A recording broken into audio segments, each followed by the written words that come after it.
Good morning সবাইকে। সবাই কেমন আছো অবশ্যই জানিও। শুরু করলাম আমার আগের দিনের রাতের চিয়া সিডস নিয়ে। আমি আগের দিন রাত্রেবেলা জল দিয়ে ভিজিয়ে রাখি।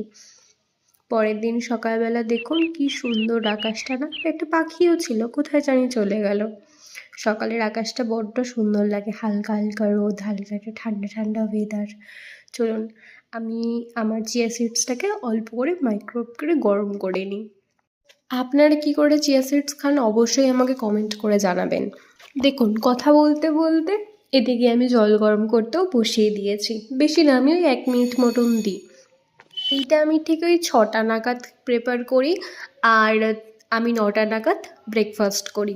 আজকে ব্রেকফাস্ট সেরকম কিছু করব না। আজকে 2টো কলা নিয়ে আর 2 চামচ ওটস নিয়ে আর সামান্য একটু দুধ নিয়ে মিক্সিতে একটু ব্লেন্ড করে দিয়ে স্মুদি টাইপের বানিয়ে নিই। তো এখানে আমি ভিডিওতে দুধ দেখাতেই ভুলে গেছি, কারণ দুধটা ফ্রিজে ছিল, ওই জন্যই ভুলে গেছি। তো তোমরা অবশ্যই এটা ট্রাই করে দেখো, খুবই ভালো লাগবে তোমাদের। আমার তো মাঝের মধ্যে এটা চলেই যায় যখন একটু ফাঁকি মারতে ইচ্ছে করে। মিক্সিতে ব্লেন্ড করার পর এটা কাঁচের গ্লাসে ঢেলে নিলাম। দেখুন কতটা থিকনেস এসছে।